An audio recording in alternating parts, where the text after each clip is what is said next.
Welcome back, folks, to this edition of Strong Perspective Podcast. I'm one of your hosts, Keith Armstrong. I'm here with my brother, Juquarry Armstrong. I got tongue tied because we usually go Damon second, and Damon won't be here today because he has some very important family business. My nephew Cameron is getting ready to graduate from college, and he got to show up for the young man. So congratulations, Cameron, and keep up the good work. Um, how you doing today, Jacory? I'm good, man. I'm good. Everything fell into place this morning when I woke up. That's all I ask for each and every day. Just for things to fall into place. I hold it together.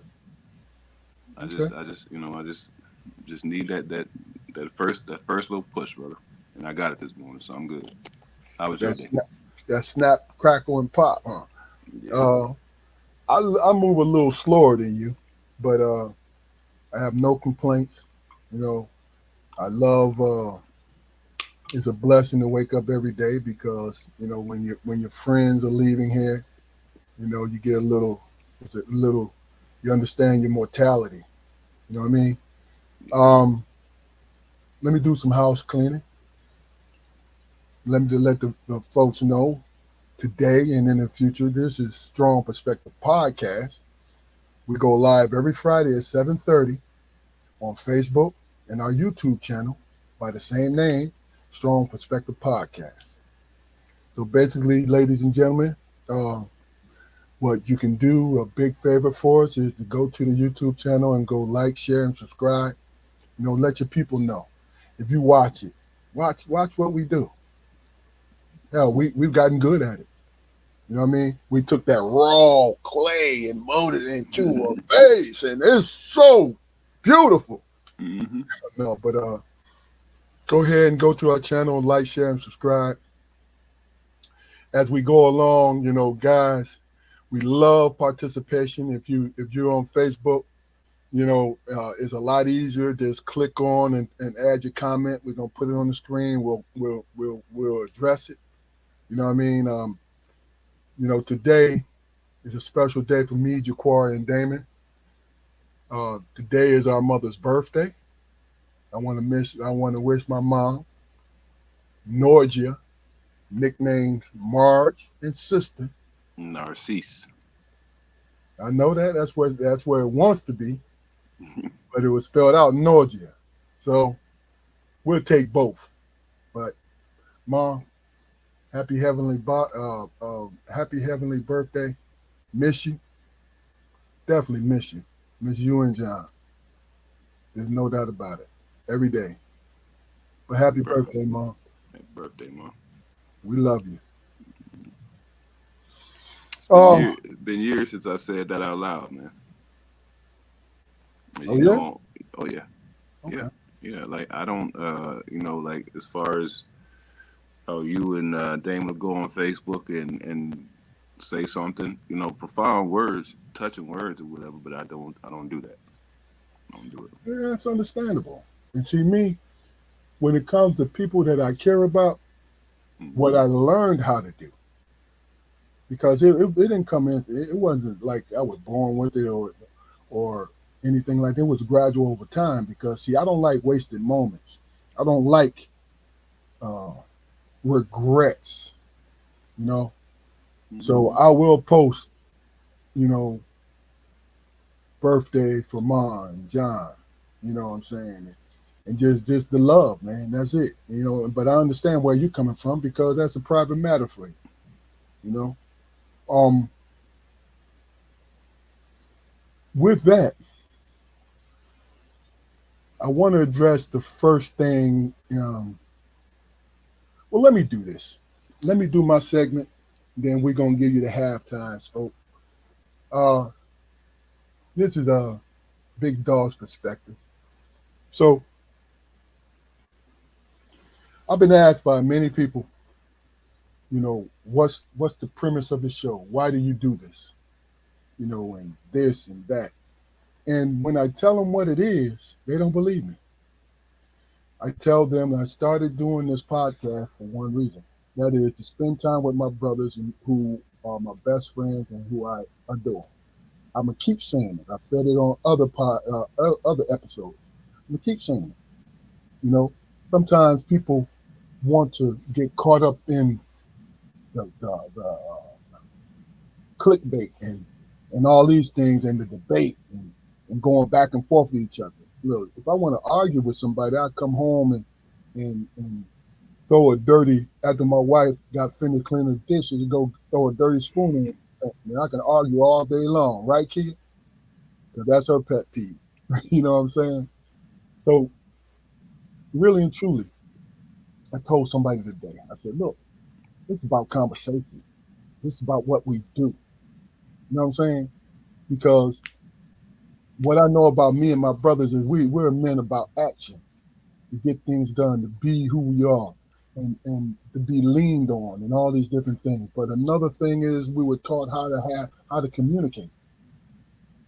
You know, and what I want to do, and I know my brother Juquarry and Damon want to do, is show you how. And I hate to say the word because you can see that I am when I'm about to say strong men. I don't have to tell you that I'm strong. You know that I'm strong, but strong men speaking on things that they may or may not agree with. You know, and just pay attention to it. That's what I need you to do. Pay attention. It's a big dog's perspective. All right, well, boy, we was expecting the three of us, but I believe we can hold this down. You know what I mean? Be entertaining, shuffling off the buffalo that you know, you know what I'm saying? That Yeah. bullshit. Yeah. But let's go ahead and tackle this first question because, and I'll go first if you want, or you can go. But it's an interesting question that always seems to come up. Mm. As a matter of fact, I picked all three of the questions because it always seems to come up in every conversation that I have in a roundabout way or anything like that, right? Is the mental health of our community, Wow. you know? And let me preface that to say, I know everybody who's going to be listening to this have heard maybe the last 2 or 3 years that black men are afraid or black folks are afraid to go talk to somebody. And me, I personally think that's a singular thing because we seek help everywhere. Hmm. Sometimes it's negative through the bottle, to drugs, to somebody else's comfort. But the most important thing through the church and through the barbershop and the beauty salon. That's our therapy because it was never, we could never access it. People are like, oh man, y'all black folks to other black folks, y'all are afraid to go seek help because it was never presented to us as a whole. This is my opinion. As a whole, it was never presented to us Mm. because what we try to do now, if we want to talk about the health profession, going to see a doctor about our cough and then some shit like, yeah, we do that. We do that. But when it comes to anxiety, we look for relief. What do you think, Jacory? I mean, I totally agree, man. But for me, it's like a double-edged sword situation, man. Because and honestly, man, when was the last time uh, a close friend of yours seen you shed a tear, seen you emotional enough to for him to try to reach out and try to help you find solutions. When was the last time something like that happened? For me, I mean, my friends have never, seen me express certain emotions or whatever because it wasn't, accepted by our section of society. I mean, that's just what it is. We So, can we so do you think it wasn't accepted, or you just thought, did you just assume that it wasn't accepted?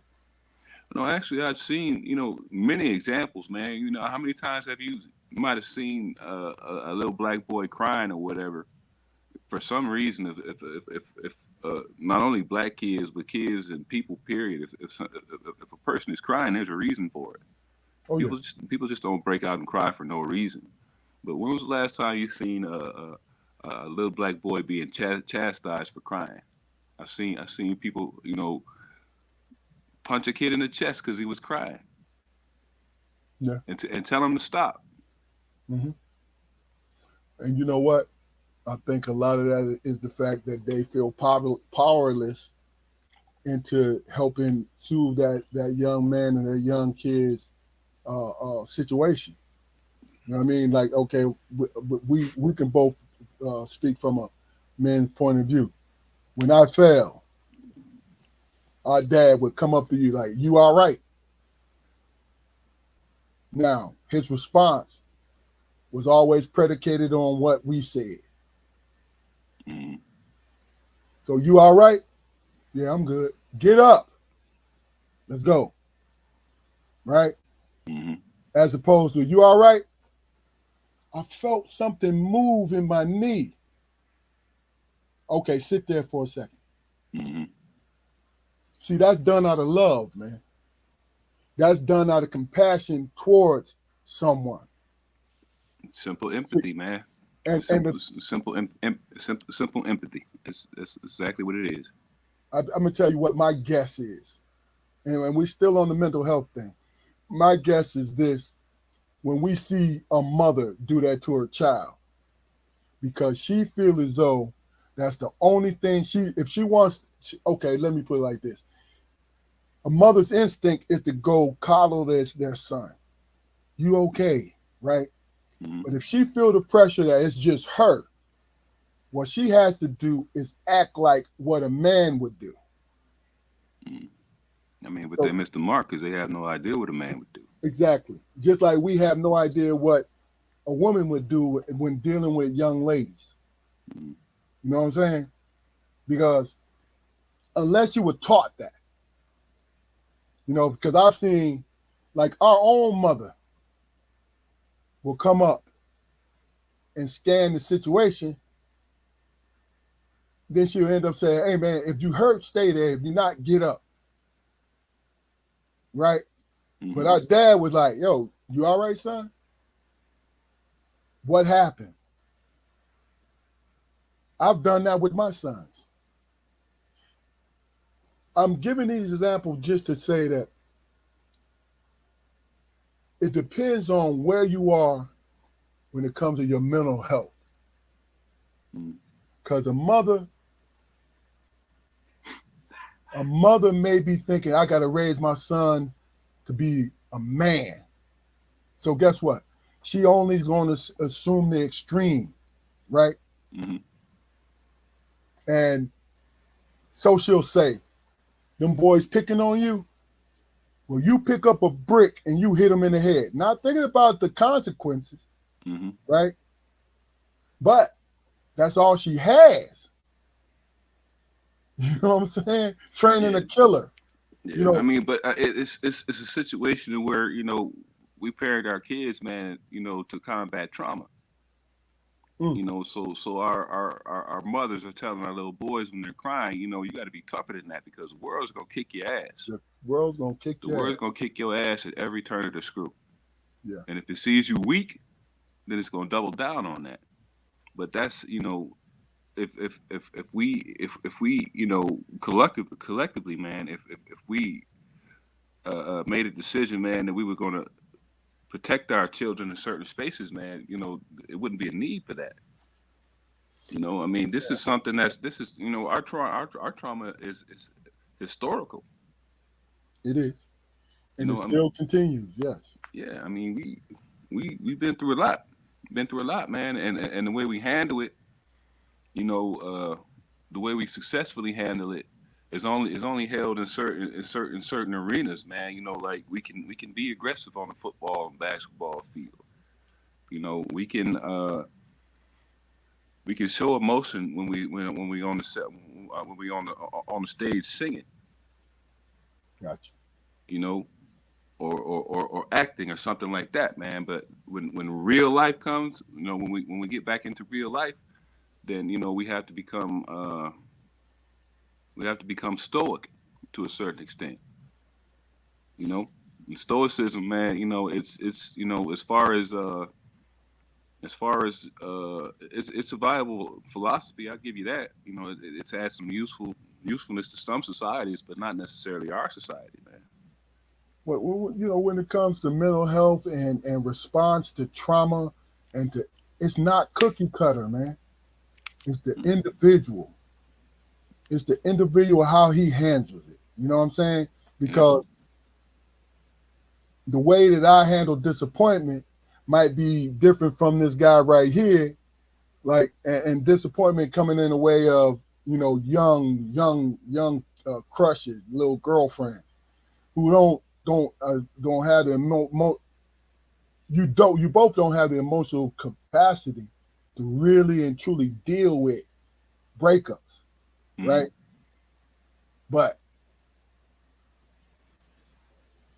when the man has a tantrum because the little girl, when the boy has a tantrum because the little girl breaks up with him, Hmm. right?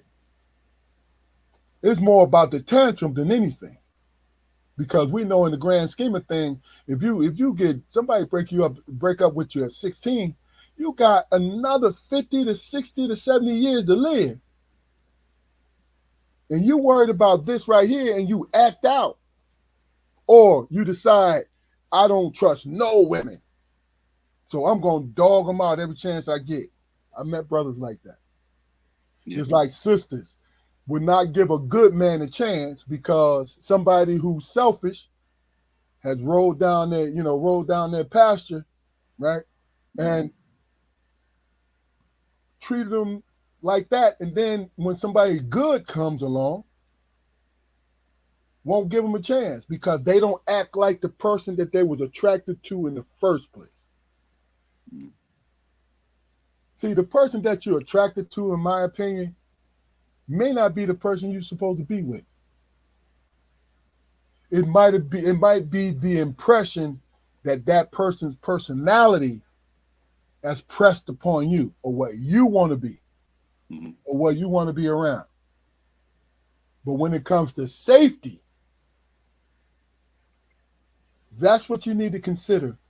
Emotional safety, physical safety from a man and a woman. That's what you need to consider when you're involved with somebody.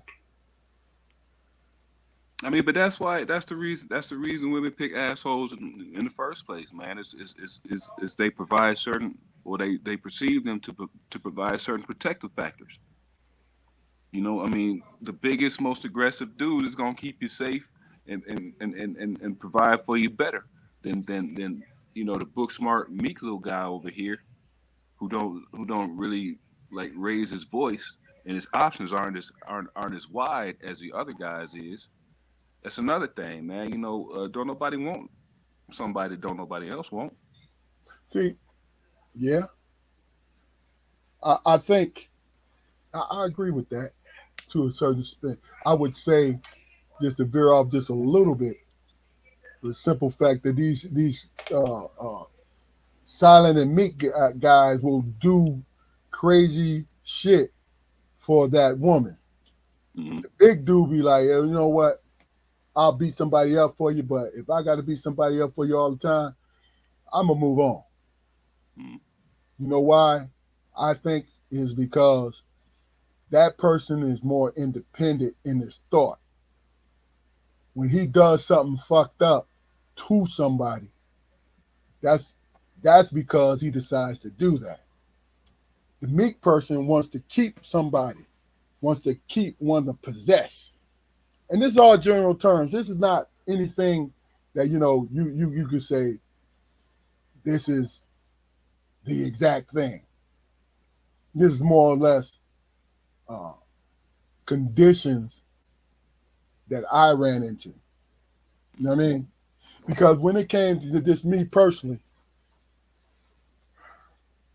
sticking and once I'm done, I want you to bring us home with this mental health thing. When it comes to mental health, because I was a thinker my whole life, I always understood. I thought so much. I always understood what kind of woman that I wanted in my life, right? And it was general. Someone that I suspected that needed me, and need was recognized as asking, and paying me attention to receive. Then I realized, because I was so full of myself, I realized that, and this is funny to me. I used to say to myself, why do all these needy women come and find me? Mm. Emotionally needy women, I'm talking about. I'm not talking about material, I'm talking about emotionally needy. That's where I was always in that arena when it came to women. Mm. And I couldn't figure it out. And I said, I prayed on it. I'm like, yo, I don't understand. You know, what's going on? And then it hit me. It wasn't them seeking me out. I indirectly sought those women out Mm. without even knowing it. And when I finally realized that's what I did, now I was able to understand and have more control over my movements when it came to relationships. And I get I, that. you know what I mean? I can. That's as simply as I can put it. Of course, there's some other nuances, but that's as simply as I can put it. Mm. Because the thing about it was, what's so funny is I hurt just as many people that hurt me during that time. You know what I mean? Because one thing about it, before I met my wife, I was a charming MFer. Mm. I can turn it on and off. It is what it is. I still am. But the thing about it is, I understand what makes me happy. Going back to the mental health. If you guys don't think we covered it the way that you wanted us to cover it, because there are other instances where, you know, um, young men that need help because they're emotionally and physically abused, we get that. I'm just speaking from a personal point of view, just to bring it home. Juquarry, what do you Yeah. think?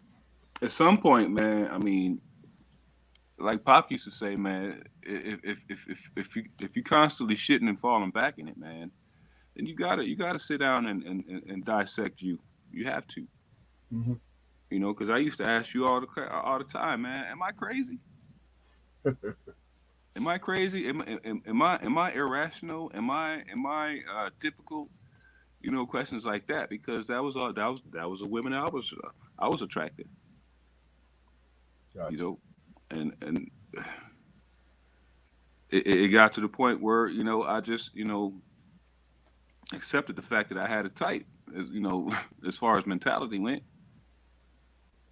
Mm-hmm. and I just did the best that I could with what I had, or so I thought, but at any point you are in your life, man, and until you decide to grow yourself and nurture yourself, man, you always gonna be in the same ruts. Yep. You're always gonna be like I heard, you ever heard the expression, I'm not trying to reinvent the wheel? Yeah. Have you ever heard the whole expression? No. I could say, all right, the whole expression goes, I'm not going to reinvent the wheel because I'm just going to roll through the same old shit. You know what I mean? So until and until you ready to like mentally, deconstruct yourself, man, and figure out what your flaws are, what your hangups are, and exactly how much you are, how much bullshit you're willing to accept from a person, man, you're gonna be in the same space. That's in terms of relationships, man. That's in terms of your own mental health. That's in terms of trying to help somebody else deal with their mental health issues. You can't help nobody, man, if you have, if you're not constantly actively trying to help yourself. It's true. And a lot of times, man, especially in today's black community, man, we a lot of us don't know that we're suffering because our dysfunctions have become the norm. Because it's always preached to us. Yeah, I think. yeah, I yeah. think it's preached to us all the time. I said earlier. So Mm-hmm. let me do this some justice, man. Because see, mental health in our community. Because you got look the other side of that. Because we were talking about the relationship emotional side of it, right? Mm-hmm. But the mental health side of it, to be honest with you, is because I worked in law enforcement for 30 years, Mm-hmm. and I've had to deal with people in crisis, and I want to address that. I don't want to like just gloss over it and just ignore it. Yeah. It is the hardest thing in the world to come upon somebody who feel that they are in complete control, but really and truly have lost themselves. Mm-hmm. Because as a sheriff deputy, we handled in the county of Wake, we handled the majority of the folks in crisis. Mm-hmm. As a matter of fact, we took classes to um, be able to service them better. And I've seen some sad, sad situations where, for some reason, when somebody needs medication every single day, it is true when they start to feel better because they recognize that they're out of control. The majority of folks recognize that they're out of control where there's a chemical imbalance, right? Mm-hmm. But the thing about it that goes with that is the clarity that you're out of control also is the way that you put yourself in a position to stop taking your meds Mm-hmm. because you feel better. You think that's some kind of movie cliche, but it's the truth. It is the truth. I've seen so many.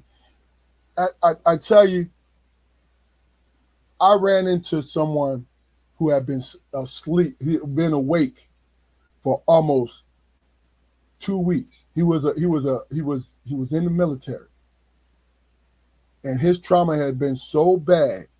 He's a black man. His trauma had been so bad in the military that it would keep him up. So he would stay up for so long. Now he'd be taking his medication to sleep and also just to bring himself down to keep some normalcy in his life. But he would stay. He always did this. He would stay up for 2 weeks in a row. I said 2 weeks because it's 2 weeks exactly. And once he stays up, he starts to hallucinate. Mm-hmm. And when I met him, he thought I was Iraqi regular. Mm-hmm. Me and my zone partners. He thought we were Iraqi regulars. So on his side.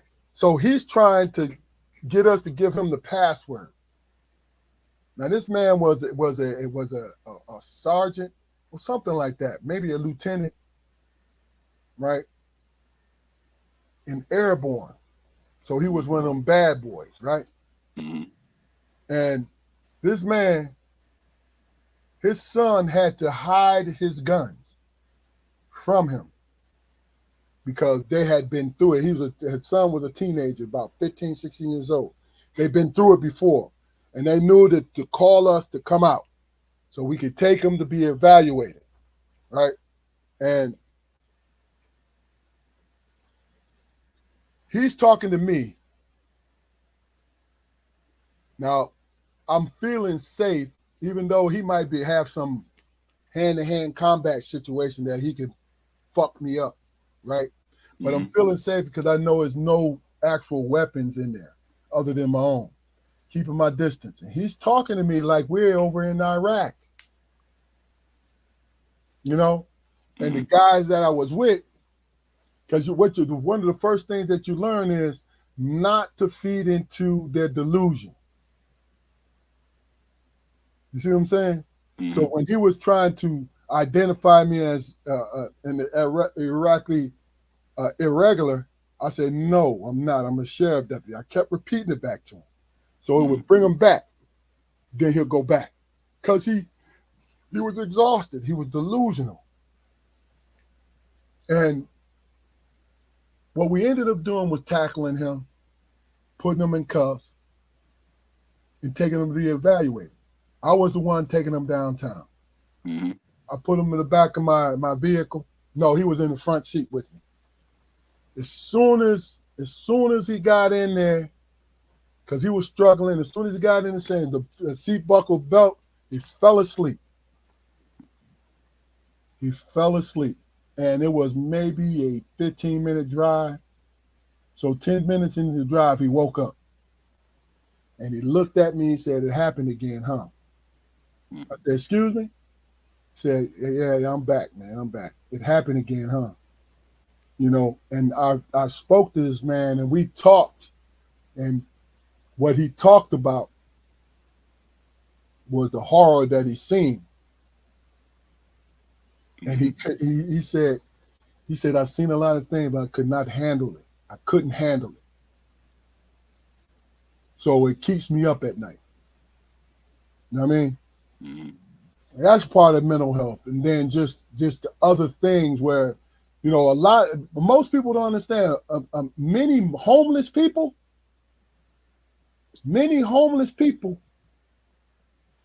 are special needs people.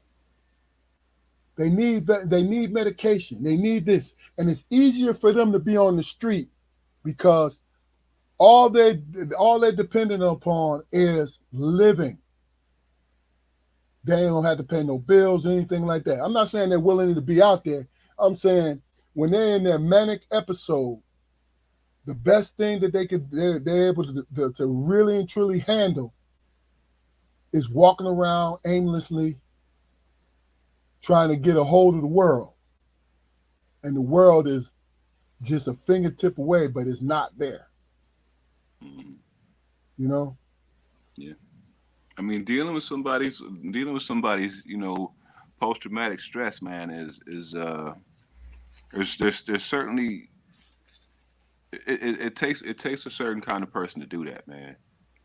Like you said, you sat in classes where that subject was talked about, and you were given certain techniques and everything, and that's definitely a good thing, man. But when a person is in a, especially in a manic episode, man, I mean, to have a conversation with that person, if you don't know what you're doing, I mean, you could be doing immense damage to that person. Seriously, man. you, you, Like you cannot agree with them, man. You can't cannot you can't can't you do it. can't even Look, even as much even as you want to, you can't do it. because I've seen it. Even if the simplest thing would be to indulge them in their delusion, it's the simplest, easiest fix.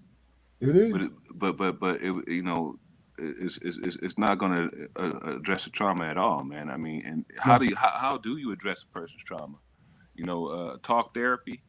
Talk therapy, is done great, for many people, white and black, man. But it's only the tip of the iceberg, man. as long as they're medicated, they're receptive. You know what I'm saying? Man, I mean, meds, look, man. I don't even want to touch on meds, man. People, everybody I know dealing with mental issues, man, who's on meds, they absolutely hate the medication because there's a constant fog that they're in. but see, if that, here's the thing. I agree with you, but here's the thing. You make a choice between the fog and you being dangerous, right? Or you're posing a danger to yourself. The normal person will prefer the fog. Hmm. I think, in my opinion,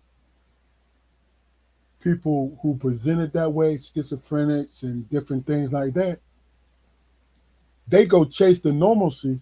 And once they get there, they stop taking medicine and stop doing everything else. This is not all the cases, but it's the ones who relapse.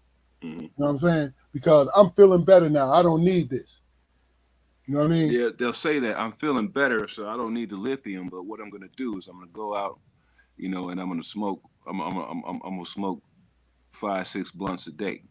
And then the thing about the blunts is it don't, and I'm not advocating for lithium, so I don't know nothing about it. But smoking weed does not give you the same thing. What it does is throw your head in a bigger fog. So it's a voluntary fog when you smoke the weed. You see what I'm saying? I brought it up. I brought lithium up because lithium in blunts it's self medication. The only thing you're doing is self medicating. I mean, you don't like the pills that are being prescribed to you, but you go out and you score something on the street to take. Yeah, yeah. But you know what surprised me and I learned about it and it's sad is you know how if we have a headache, say if we had a week worth of headache and we were taking pills and pain relievers to take it and we good, right? Then we stop taking them. Uh-huh. Then the next week we go back, start taking them again, Hmm. and then there's relief, right? When it comes to those, what is it psychotropic? But when it comes to those kinds of medicine to help you with schizophrenia, depression, and all this stuff, Hmm. most people don't understand. Once you stop, you gotta start over again. Yeah, you got to get it back into your system. That is so fucked up, man. Yeah, and you're looking at a good 2 weeks for it to get back into your system. Yes. And the people that we were running into were so far because they went like at least 2 weeks without their medication. So they were in, I don't know, the lack of better words, delirium. You know what I mean? They was in a manic episode. Hmm. And they are not going to come out of that manic episode by a new dosage of their medicine. What they do is mix their medicine and a sedative so they can chill out and you do the waiting game. Hmm. It is a sad thing, man. Yeah, it's definitely a sad thing, man. But this is the way I look at it, man. I mean, everybody deals with psychosis to some degree. Each and every person walking the earth deals with some form of fashion of psychosis, man. We do. That's why we're entertained by violent sports, man. That's why pornography is the freaking most search shit on the internet. It's why freaking yeah, I get it. That's why there's so much alcohol and drug use in the world, man. It's psychosis. I mean, when I was back in Ipsy, man, and sitting up in my room and I would drink a fifth of tequila, man. And the older that I got, I was in my mid to late 20s when I got to be 40 years old. I came to the realization, man, that I was trying to kill myself, man. I was trying to commit suicide by inches. Because sometimes I would sit up in there and my depression would lead me to get blackout drunk. And when I woke up, my goal was to get blackout drunk once again. So I had to, like I said, the analogy about the wheel. I had to reinvent it somewhere else. Yeah, You know, for a lot of people, it's not always it's not that easy at all, man. it's not. Because It's not. if if, It's if a not. person if a person has dealt with manic highs and depressive lows their entire lives, man, then that's their normal. It's true. That is their normal. And I've had it posed to me. I've had the question posed to me several times. Well, Mr. Armstrong, this is yeah. I know I'm bouncing off the walls and everything, man. But this is me, man. This is who I am. And who are you to tell me that it's not right for me to be this way? But You you know know, what? You know what? It's a great point. But I say to that, and this is me. I also ask these kinds of questions. You know, when the young man or young woman said, "This is me," right? I ask, "How much is it you? Is it you on 10 or is it you on 5?" Because there's a difference. mm, You see what I'm saying? Because you got to think about it. The most relaxed you ever been. Now, you talked about drinking those fifths, right? Blackout drunks. Before you blacked out, there was a point where you sat there and did this. Thank you. It didn't last for long, but you look for that thank you. I'm not saying this works for everybody. What I'm saying to you is there's a point in everybody's life, man, that we look for escape. I mean, yeah, I don't, yeah, because I can't agree with that, man. I mean, I never had a moment of relief when I was doing that, man. When I started doing it, when I began drinking, my goal was to be fucked up But because my that my my, my normal my normal didn't feel good. But the numbness that stupid that's the numbness that drunken stupor brought me was familiar, man. Now familiar things, just because it's familiar doesn't make it good. I know that. But look, we just said the same thing. We're saying the same thing. You look for that numbness. You know what I'm saying? Now this is not an indictment on people who have a problem with drinking, have a problem with drugging, have a problem with anything else. I'm saying this is from a personal point of view. Like, I drank a lot. Don't do it no more. But I drank a lot. And that's because I wasn't in the NBA or overseas somewhere. Overseas more realistic. But yo, in my 20s, that's what I did because I was not a drinker until I was around 24 years old. Mm. Even though I can always handle my liquor, I was not a drinker. I'm saying to you is this: to forget or not to forget, to pass the time until I had to get up for work Hmm. and go to work. But see, this is the thing. This is the difference, man. You said because you weren't in the NBA because you weren't in positions that you felt you wanted to be in or whatever. That's a reason. I didn't have a reason, man. I mean, Didn't have a reason, and many people don't have reasons why they overdrink. They don't have reasons why they indulge in risky behavior. I, It's a compulsion. a compulsion is always stemming for a reason, though. They're looking for that high, man. Whatever it is, that numbness, whatever it is, they're looking for that. There's always a reason, I think. You know what I'm saying? Mm-hmm. Look, and you may be right, but this is what things that always had me grab on and hold on to sanity.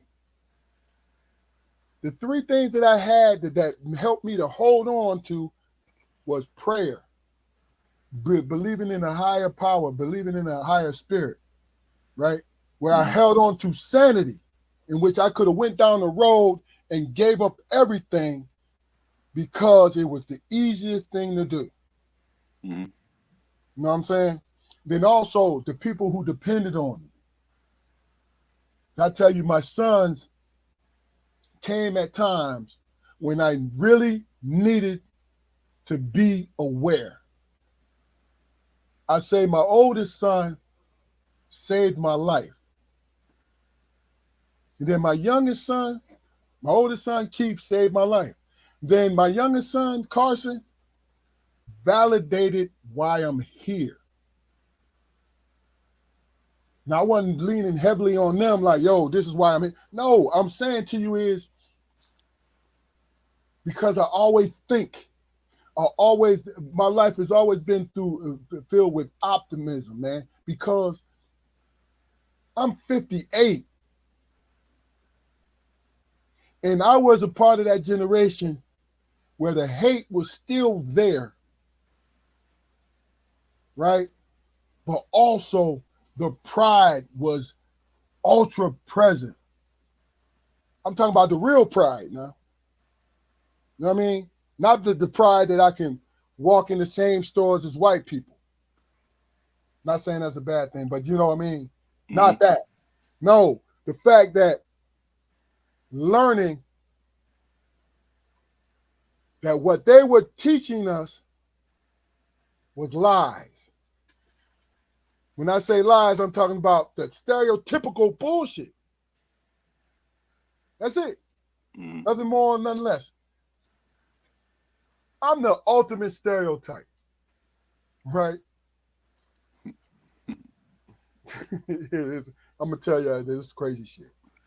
I have Indian in my lineage on both sides, right? I'm 6'9", I'm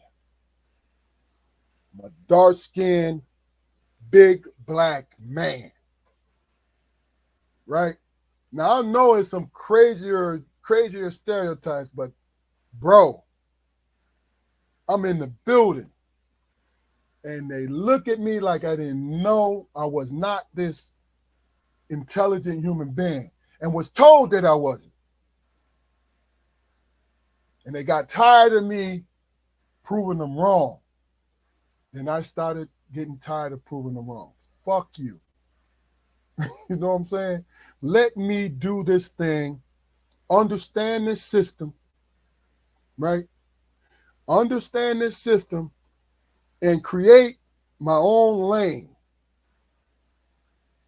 You say, how did I create my own lane? If I worked for 30 years in law enforcement, I did some great things in law enforcement for people. It had nothing to do with locking them up. I reached out and I encouraged and I made myself available. And it's still to this day, people still look for me and talk to me. Now, am I saying this to everyone to be like, I'm validated, I'm this, I'm no, no. I led my life in the way that I wanted to lead my fucking life. This is why I'm so sad when it comes to folks who have chemical imbalances and don't have control of their life. That is the saddest thing to me. It is so, it is horribly sad when you don't have control over your life, the way you think and the way you move. That is sad to me. Yeah, it can be, man. It definitely can be. I mean, I think, if a person can get past their hubris, man, and just exist in those moments. That's my theater background, man. Beat per beat per beat per beat per beat. That's how I try to live my life, man. Mm-hmm. I mean, plan for the future. Okay, yeah, God bless you. But me, I've got to live in the now. In order to secure my future, because it was a point in time, back in my past where I didn't do that. I wasted a lot of anxiety on what I was going to be doing, 10 years from now, and how I was going to look, and, what my situation was going to be, that I didn't pay attention to my present. Mm. That's the lesson right there. That was a lesson for me. You know, take care of the moves that you make today, so you can make those moves tomorrow. As far as mental illness goes, man, and chemical imbalance, I mean, I wish I had. I wish hell, I wish I had a bad answer, man. Hell, a bad answer That's is better than no answer at all. real. You know, I mean, at work, if I do have to, and I have dealt with young people, male and females going through mental crises or whatever, man. I find myself just sitting there. And that's it. Mm-hmm. I don't ask questions because I don't know what questions to ask. I think I think the kind of questions that I ask is personal questions because I've been around in my job. I've been around killers, not trying to be their friend because I understand why they're there. You know what I'm saying?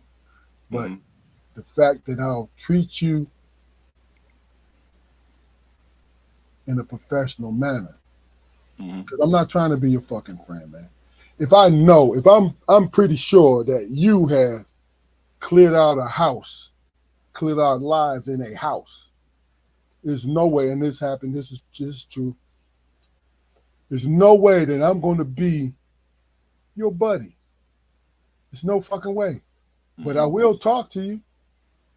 You know what I'm saying? I will have a conversation with you because you're a human being. But understand something. You will know I don't agree with that bullshit that you on. And if you think I am, then you're a damn fool, Hmm. right? Um, why don't we do this? Because I want to at least get one of the questions, the other questions in, right? So I'm gonna blend them for you, man.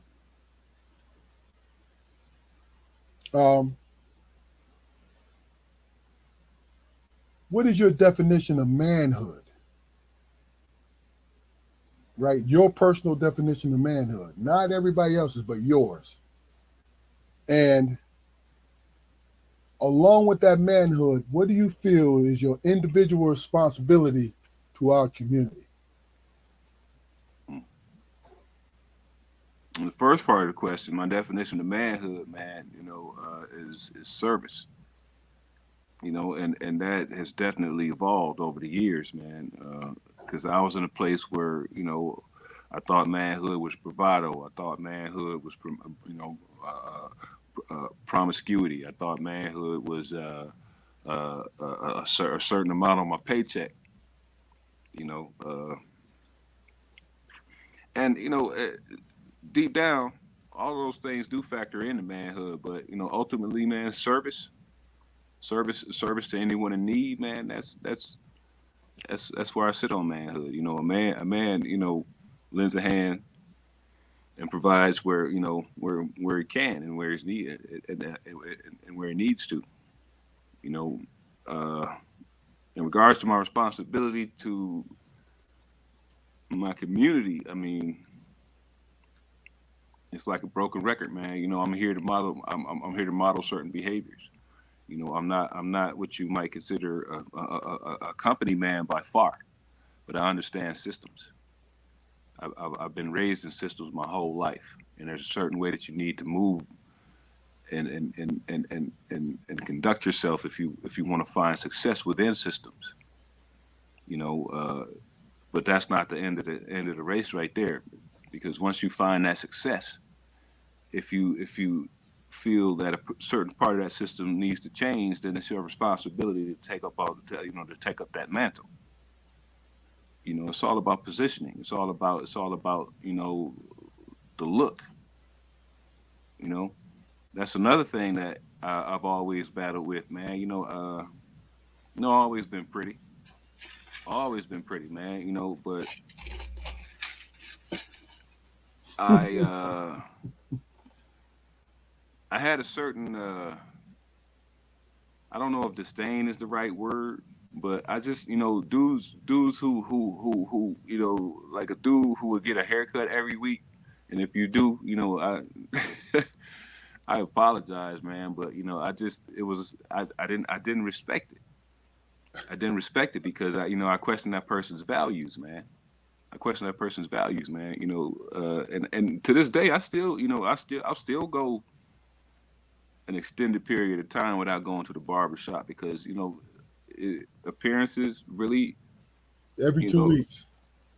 yeah. I mean, I might even go a little longer than that, man. But superficial, the surface, man, just really doesn't. It's really never mattered to me, man. And I think I've done a lot of people a disservice by having that attitude, man. Especially like when I did speak, on that subject with disdain or whatever, because I burned bridges, over something as simple, something as simple as that, But at the time, had I been articulate enough to express my true point, I think it would still be some people that I talk to. But I mean, outside of that, man, I mean, the superficial and the surface still don't matter to me, man. They still don't matter to me, man. I like to know, I like to believe that, if we're close or we have been close at one time, man, I know your heart. Yeah, Because that's my goal. My goal is to show my people my heart, and that's also what I try to teach. Lead your life with your heart. The heart is the true brain, man. that's real. I think also when you lead with your heart, it gives you more control over how you think. You know what I mean? Because if you leave it up to your brain always measures the odds.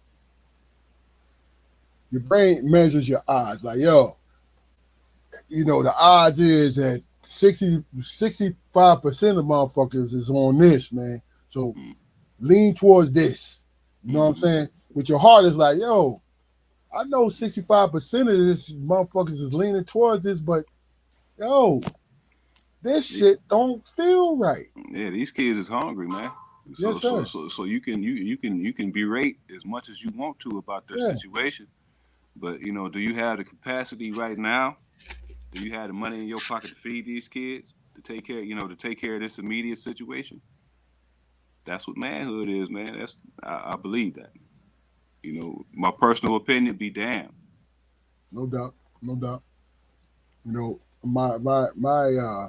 My answer to that is I've always heard, and I get hyped up when I hear it. I'm 10 toes down, right? And the only reason why I get hyped about that is because that's my life.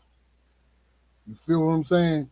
Being on an island sometimes by myself, as far as opinion is concerned, because what I do is I weigh what must be done. And you and Damon and myself had a great teacher. Our dad, John Armstrong, didn't mind having the unpopular uh, decision opinion because it's what felt right to him. That's why I had to learn from him. You know what I'm saying? Hmm. I had to learn that from him because I say this so often on our different episodes. I always wanted to be a part of the crowd until I understood that the crowd didn't have my taste. Mm-hmm. And then I had to make the decision, do I really want to fuck with them? You know what I'm saying? Because it's those kind of things where as a man,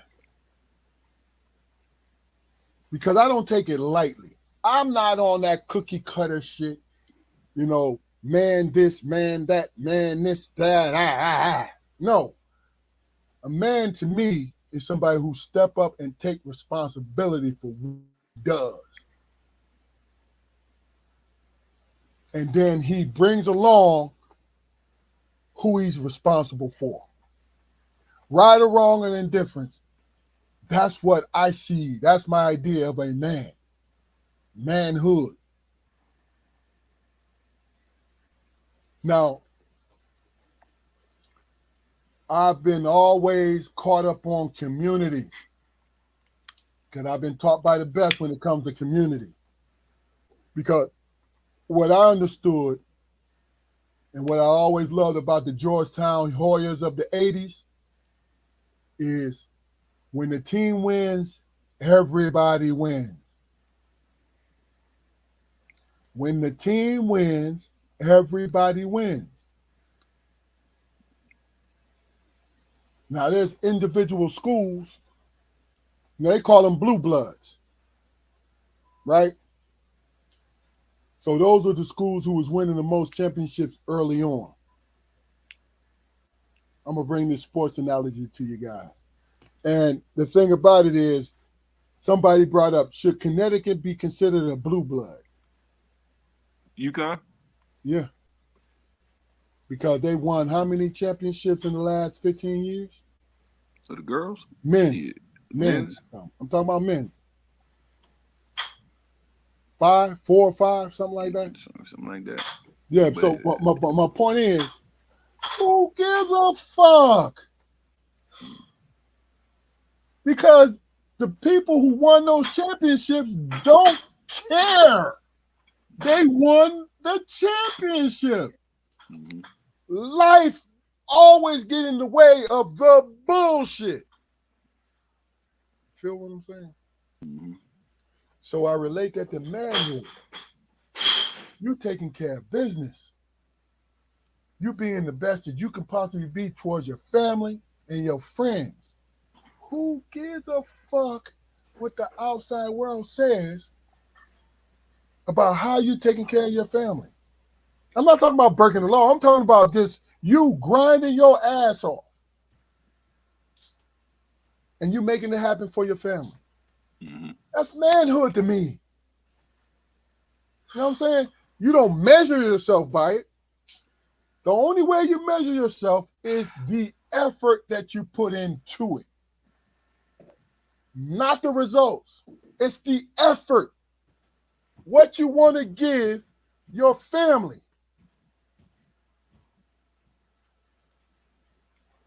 Keith Barnes is blowing this shit up. So we're going to address what he's talking about.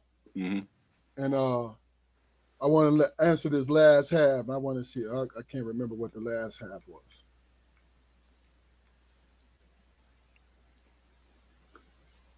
Oh, shit, that's easy. Responsibility to the community, you do the best you fucking can. You do the best that you can. Of course you look, I don't have a problem with somebody who say, yo, I can't do this because my family is gonna lack because I do this. I gotta respect that, right? But if you have extra and you can do for the community, the fuck you waiting for? That's my opinion. What the fuck are you waiting for? You know what I mean? Mm-hmm. Your time. It ain't about the money that you spend. Your time, your wisdom, showing up, being present. That is important. All right, now look. Keith Barnes, what's going on, brother? How you doing? What's going on, bro? I know some other people showed up, but you throwing these comments up here. So we're gonna backtrack a little bit. You said I find myself sometimes deciding if some people are deserving of the service than they deserve, and I'll want to keep them from it. Then I feel selfish. You're kind of selfish, but yo, I respect. No, no, no. Hold on. Let's No, call it. Let's no. Hold on, dog. Hold on. mm, I'm not saying he wrong. Hell no. But if he knows that it's a selfish act, then he'll feel better. He don't feel guilty. That's just me. What do you think, Juquarry? I'm not going to say that he necessarily knows that it's a selfish act. It's the way he feels. I mean, I think that's where we kind of like we kind of drop the ball sometimes. I mean, it's doing for others in need, man, is really not something I gauge. I gauge the immediate need, man. But I don't spend a lot of time. I don't waste a lot of time trying to figure out how they got I'm there. with you. I'm with you. I Because don't you know care. what? I don't care how You they know got why? there. Because when it comes to me, I just do it and I just move the fuck on. Mm, It's what it is.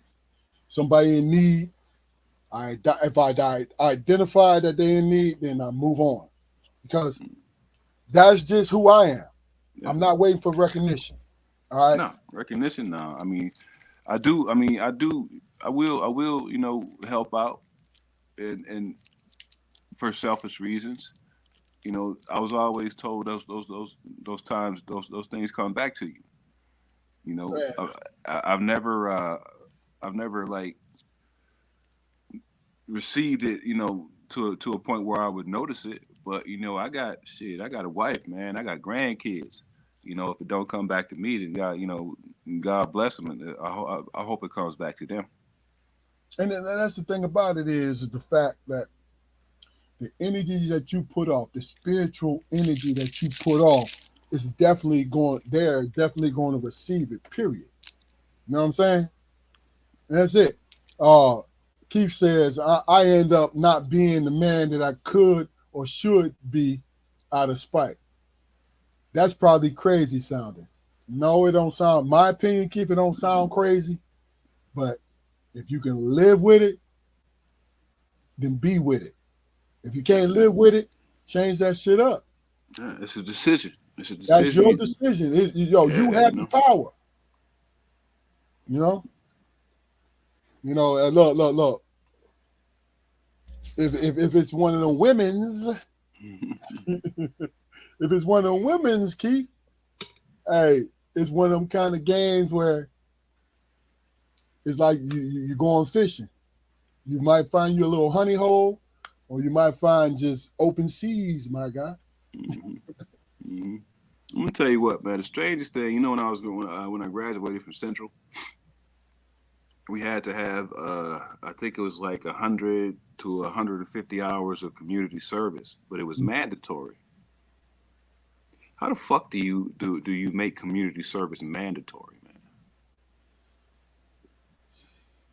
That was the question that I mean that was I mean 'cause it wasn't a problem for me because I kind of had an easy out because what I did in the theater was it was considered community service. Plus things that I did with the football program, and other things around campus, but it wasn't for the sake of for I didn't do those things for the sake of community service, man. I did those things because I love being around black people, you know, and I was a little older than the majority of those black people, but we was making moves to secure our future, and No doubt.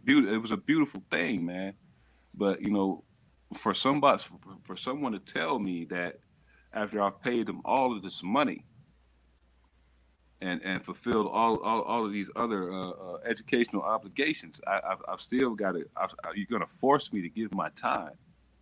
It just took something away from it, I, And I'm all about community service. All about community service. you know what? To just look a little deeper, dog. honestly, I think it has a lot to do with the HBCU thing because they had to, coming up in, the 50s, 60s, and 70s and things like that, they Mm-hmm. had to promote, like, yo, I need you to go out into the neighborhood and show your uniqueness, your blackness, who you are. Show these young children and show these other people that your age that it could be done.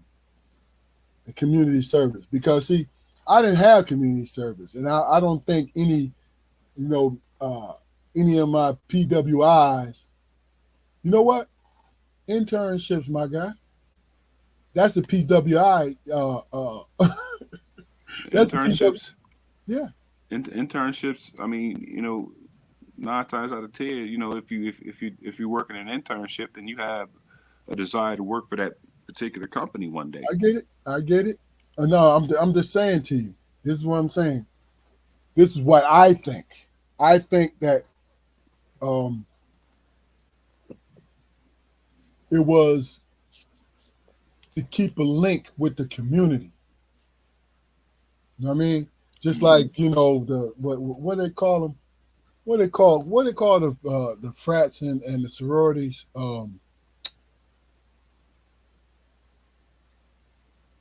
I forget the name of it. It's a nickname. I forget. I just looked at it today. But the point is, they do community service to stay connected to everybody because nine times out of 10, they're in their universities are in our communities. You know what I'm saying? Yeah. So they go out there and Kappa, Q Dog, Sigmas. You know what I'm saying? Just to lay it down, right? With the sororities and all that, is to let them know and let them see, let the children see you in the best light possible. And that's just my opinion, more Yeah. than anything. Yeah. Keith Barnes said, "Do you believe the majority of the people you help truly appreciate it?" I, brother, I got to tell you, true. I don't care I if they. don't care. I don't care if they appreciate it or not. I mean, because I help out, but I said I do it for selfish reasons. I don't I mean, And another and thing, it right? and it and it, and it makes me feel good.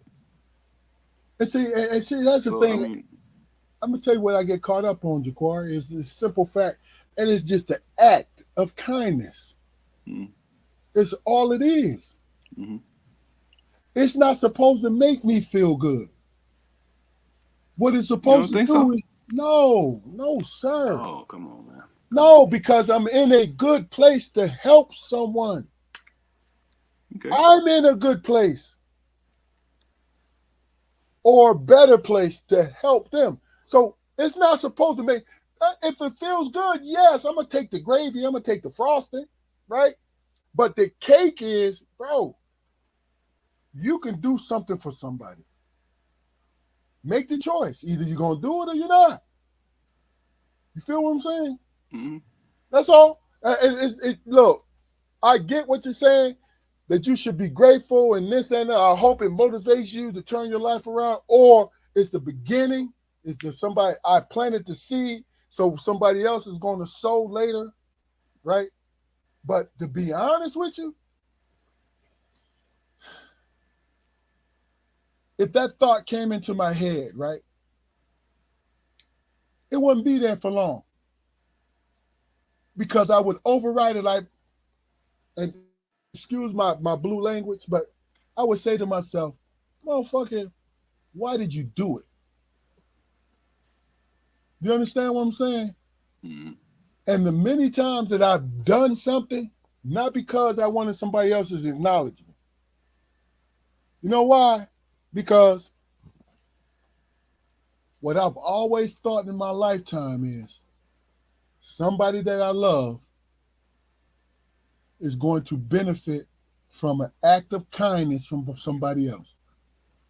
I said it before. I got a wife and grandkids, man. Yeah. So And so it don't have nothing to do with what I put in.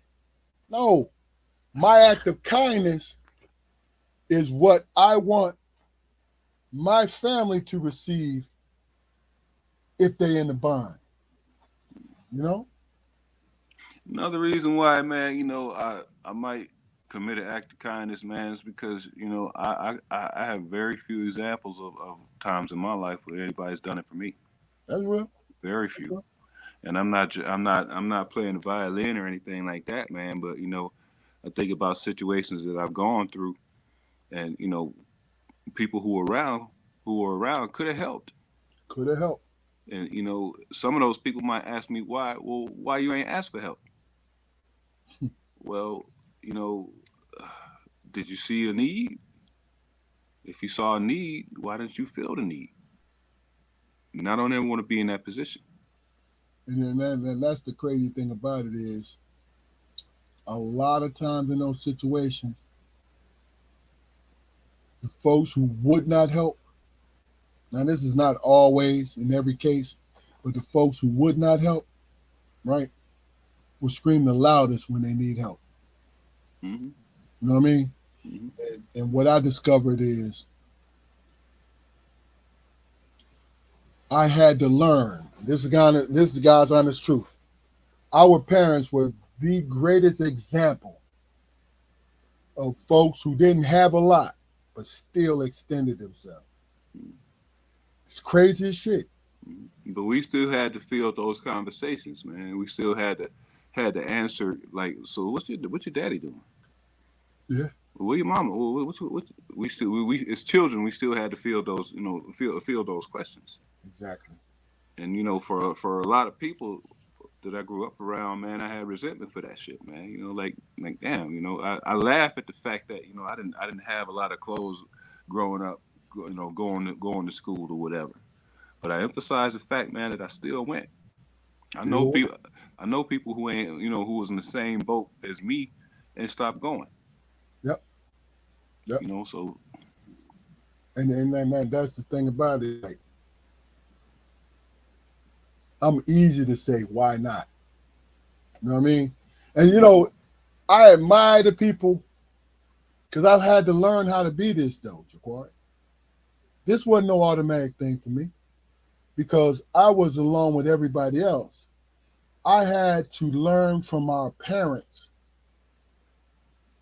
who taught me by their example. Yo, man, why don't you help?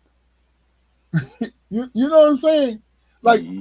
of course, you might be rubbing nickels together like this, right? But if you got 10 cents more than they have, you can at least give them some encouragement or give them a nickel. You feel what I'm saying? It's just what it is. Do I feel better about myself? No, because if I make a choice, and that's where the human side come in, right? If I make a choice to help somebody out, right, and it takes me back a bit, right? Mm-hmm. Oh yeah, I feel it, and I'm a little upset by it, but I made a choice that's what I wanted to do. You see what I'm saying? It's like every choice that we make is not the most popular choice to us, but it's the one that's most comfortable for us.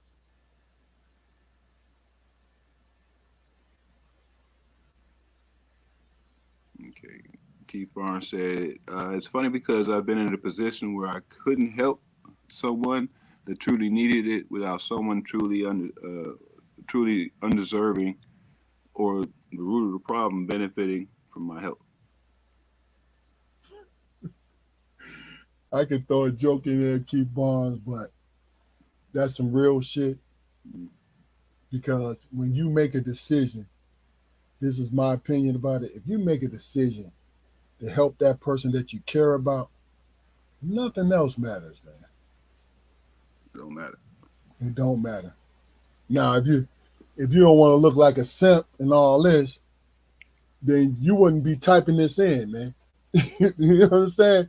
You wouldn't be typing this into the thing because really and truly, what this is telling me is you're gonna make that decision for that person that you care about. But you want everybody to understand that you recognize that the other motherfucker you cannot stand. You know what I'm saying? Mm, That's the way I see it. yeah. And I definitely have an opinion about people, who refuse to get out and help themselves. I have an opinion. Don't get So me how many? wrong. So how many people have you helped that refuse to go help themselves? Though? Oh, I don't know. I don't have those conversations with them. Exactly. That's my point. Because look, what I just put up here. He said, Keith Barnes said, "Do you believe the majority of the people you help truly appreciate it? It don't matter to me. It don't matter if I have the gumption or the inclination to help that person at that time, and I help them. I move on. I just move on, man. You know, Yeah, I mean, as far as the look, you said something about looking like a simp or whatever. As far as the look goes, man, I've never cared about that. I mean, if you think I'm a sucker that you can hit every time you see me, eventually, hell yeah, I'll pick up on it, you know. And the yeah. next time I see you, I still might help you out. But what does that say about you? What does it say about you? See, that's the key to it. Is a lot of times what we do is we worry about, in my opinion, guys, we worry about how we look to the world. Mm, But that person that we helping, how do they really look? People want to say, "Oh man, she finessed me," or "He took advantage of our friendship," or this or that, right? He didn't take advantage of your friendship because if you was aware of what was going on, you wouldn't do anything. hmm But when it comes out of friendship or out of heavy like or love, and you do something for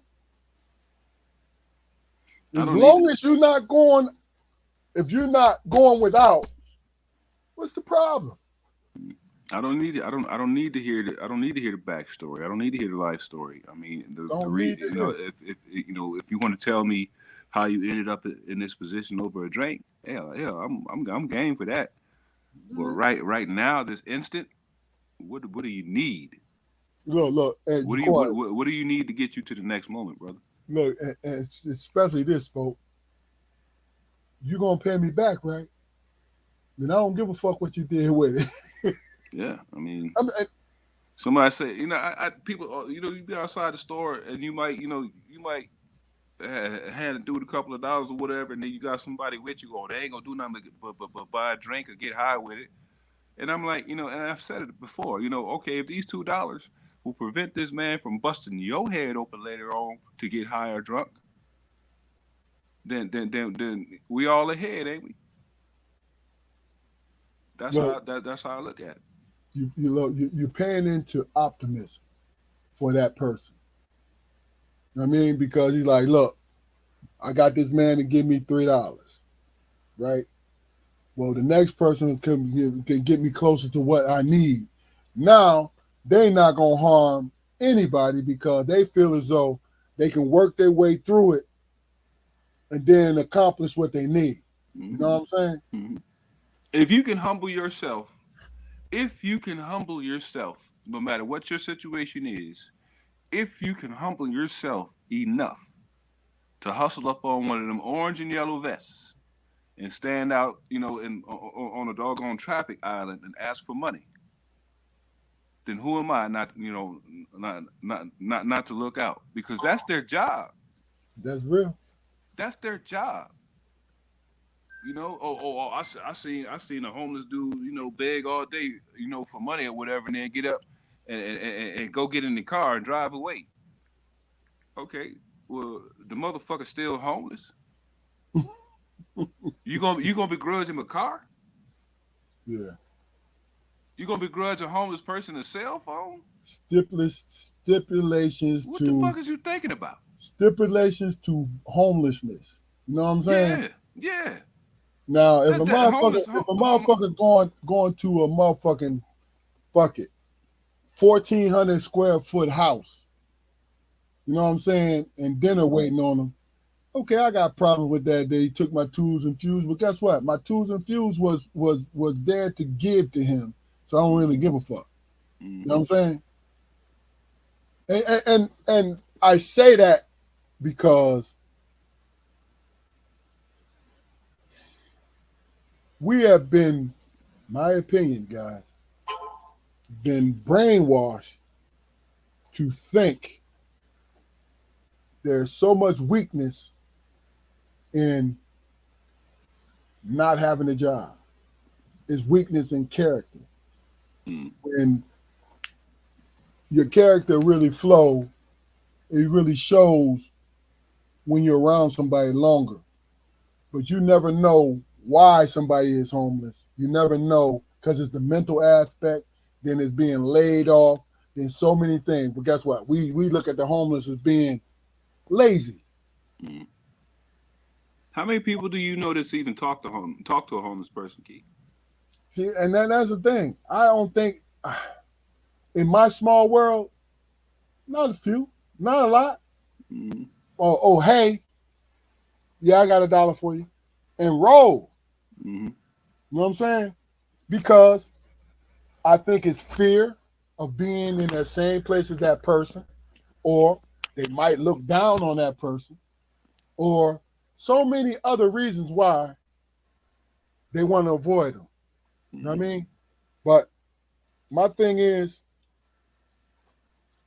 I'm not gonna look down at you if you don't want to give nobody your tools and fuse. Yeah, No, I don't care. As long as you understand and you don't question me when I do it. yeah. Don't That's judge all. me. Don't judge me when I do it. That's it. Yeah. That's it. All right, well look, Juquarry, Mm-hmm. we've been doing this for an hour and a half, my guy. I think you and I and Keith Barnes have had some great conversation. So why don't you go ahead and bring us on home? Hmm. Okay. What would it look like, man, if you as a person, man, just gave up control and stop trying to guide your life in certain directions, man. Certain, direct directions that are not conducive to your existence as a human being, man. What if you stop chasing money? What if you stop chasing material things, man? What if you just tried to do everything you could within your power to be guided by your good nature? What would that look like, man? How secure would our community be if we actually did give a shit about each other? Mm, You know, I ponder that, man. That's one of the things that I truly ponder, man. Because of the type of person that I am, man. Because of the type of people I've been raised around, man. We've had a heavy conversation about charity and altruism and things, man, this evening. And being in a position to help someone, man, it's stamped my life, man. It stamped my life, man, because that's basically how I make my living. I make my living by trying to help young people navigate the quagmire that they that they built for their lives. You know, what kind of society would we live in, man, if we actually took the time to check on all of our neighbors, not just the people who live on our immediate left or right? You know, do we even know people 3 houses down? Do we know their kids' names? Nowadays, I mean, if you are in the neighborhood and you happen to be talking to young folks, man, you're gonna be suspected as a creeper. But it's nothing wrong. But it's nothing wrong with Mr. Armstrong getting out and tossing the football with young boys because that's not all we doing. You know, I'm asking about grades. I'm asking about futures. What's your dream, man? The most ridiculous dream that you have. What is it? Because there's a way to achieve that dream, man. Has anybody told you that? Has anybody sat you down, man, and told you, man, that the things that you want are just like a fingertip? It's just like fingertips away. All you got to do each and every day when you wake up, man, is one thing, just one thing in pursuit of that dream, and eventually you'll be there. If you're not in that exact spot, man, you'll be adjacent to it. That's the truth. That's the truth. Not only have I seen it, in some cases I've done it. You know, let's talk to each other, black people.